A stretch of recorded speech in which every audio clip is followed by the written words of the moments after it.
보통 집 매수는 기술, 매도는 예술이라고 하죠. 그만큼 이 집이라는 것은 사는 것보다 파는 것이 훨씬 어렵습니다. 매수는 가격이 내 기준에 맞으면 살 수 있지만 이 매도란 것은 쉽게 말해 임자가 있어야 할 수 있는 것이니까요. 오늘은 집을 빠르게 매도하고 싶은 분을 위해 이 영상을 만들어 보았는데요. 향후 집을 팔 계획이 있으신 분들은 오늘 영상 꼭 끝까지 보시고 집을 잘 파시기를 바랍니다. 구독과 좋아요 부탁드립니다. 먼저 집 청소를 해라, 방향제를 갖다 놔라, 조명을 환하게 켜놔라, 이런 기본적인 건 당연한 이야기이기 때문에 이 부분은 제외하고 말씀드리겠습니다. 우선 집을 빠르게 매도하기 위해서는 크게 세 가지를 알아야 합니다. 첫째, 매수자를 정확히 타겟팅해라. 자, 한 가지 질문 드리겠습니다. 우리의 집을 사갈 사람은 과연 누굴까요? 내 집이 마음에 들어 계약하고자 달려드는 사람은 크게 딱 두 가지 뿐입니다. 바로 실거주자와 투자자. 이런 이유는 아파트가 주거용으로 쓰이는 특성 때문이기도 한데요. 즉 우리의 집을 사갈 사람은 실거주자와 투자자 뿐인데, 엄밀히 말하면 실거주자와 투자자는 완전 다른 성격을 갖고 있습니다. 그렇기 때문에 우리는 대충 물건을 내놓으며 투자자든 실거주자든 알아서 골라 사겠지라고 편하게 생각할 수 있는데, 이렇게 생각했다가는 집을 팔기가 힘듭니다. 우리가 집을 팔기 위해서는 투자자는 무엇을 원하는지 정확히 알아야 하고, 그리고 실거주자는 무엇을 원하는지 정확히 알아야만 집을 빠르게 팔 수가 있습니다. 우선 투자자 입장에서 보면, 투자자는 말 그대로 투자를 하기 위해서 돈 놓고 돈 먹기를 하는 것이죠. 그래서 효율을 굉장히 중요시합니다. 아파트를 살 때 가격이 싸냐 비싸냐 보다 내 투자금이 얼마나 들어가냐를 중요하게 생각합니다.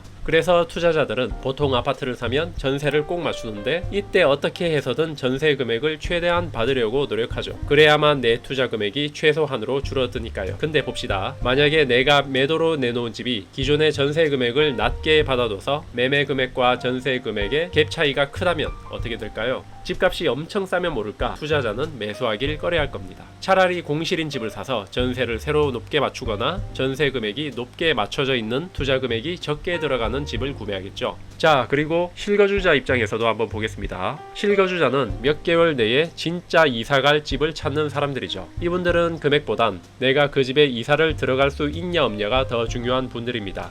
만약 내가 실거주를 하고 있는 상황이었다면 이사 날짜를 맞춰줄 수도 있다지만, 이제 전세입자가 있다면 그분에게도 전세 만기 날짜가 정해져 있죠. 그래서 실거주자에게 매도하기란 현실적으로 쉽지가 않습니다. 뭐 이럴 때는 어느 정도 특약을 걸면 날짜를 맞춰줄 수밖에 없긴 한데요. 자, 우리는 이러한 문제들을 살펴보면서 단 한 방에 해결할 수 있는 해결책이 있습니다. 바로 내가 팔 집을 공실로 만들어 버리면 되는 것인데요.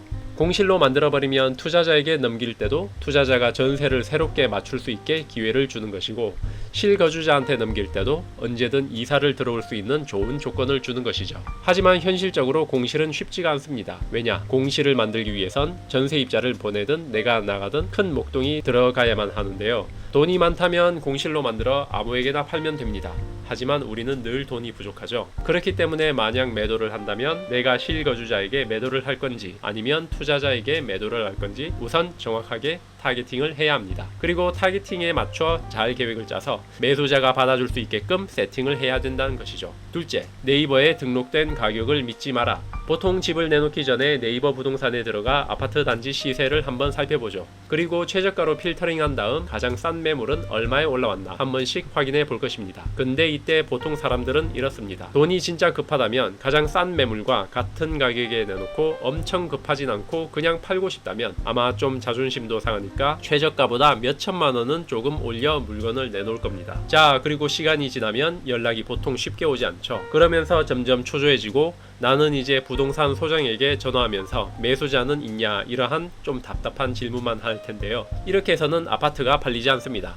먼저 이유에 대해서 한번 설명드려 볼게요. 네이버에 등록된 최저가 매물, 우리가 필터링해서 보는 매물들은 원래 가격보다 높은 매물인 것이죠. 사실 소장님들이 손님들에게 받은 물건들은 네이버에 있는 물건보다 싼 경우가 많은데요. 왜냐하면 매수자들은 네이버 가격을 보고 전화가 오는데 무조건 가격을 깎죠. 소장님들도 그것을 다 알고 있는 겁니다. 그래서 일부러 소개받은 가격보다 네이버에 조금 더 비싸게 물건을 올리는데, 만약 매수자가 연락이 오면 지금 당장 사면 몇백만 원 아니 몇천만 원 깎아주겠다, 좋겠다 이런 식으로 물건을 던져주는 것이죠. 그리고 우리도 집을 살 때 가장 먼저 전화하는 게 다른 거 다 필요 없고 가장 싼 매물이 뭐냐 라고 물어봅니다. 그리고 그에 맞게 소장님도 본인이 가진 매물 중에 아니면 이제 다른 부동산이랑 공유하는 매물 중에 가장 싼 매물을 먼저 소개해주죠. 우리는 만약 집을 매도한다면 부동산에서 이러한 시스템이 있다는 걸 꼭 알아야 되고 그에 맞게 대응을 해야만 매도를 잘할 수 있습니다. 내가 네이버 최저 가격만 믿고 그 가격에 맞춰 내놓으며 내 물건은 절대 가장 싼 물건이 아니기 때문에 가장 먼저 팔릴 수가 없는 것이죠. 나는 내 물건이 가장 싼 것인지 알고 있었지만 실상은 그렇지 않다는 겁니다. 자, 여기에 대해서도 해결책을 하나 말씀드리죠. 만약 우리가 집을 매도하고 싶다면 다짜고짜 매도한다고 전화하지 말고 배우자의 전화 또는 지인의 전화기로 부동산에 집을 싸게 사고 싶다는 매수자인 척 전화를 돌려봅니다. 그리고 가장 싸다는 매물, 지금 계약하면 깎아준다는 매물들을 체크한 후 실제 네이버에 등록된 매물과 비교해보는 것이죠. 그러면 어느 정도 가격이 눈에 보일 것입니다. 그럼 다시 내 전화기를 갖고 부동산에 전화를 해서 매도할 가격을 조율해보면 아마 전보다는 쉽게 매도할 수 있을 것입니다. 자, 마지막 셋째, 의리를 지키지 마세요. 부동산 여러 곳에 물건을 내놓으세요. 자, 우리는 의리를 참 중요시하게 생각합니다. 내가 처음 연락한 부동산이 이제 나에게 상담도 너무 잘해줘서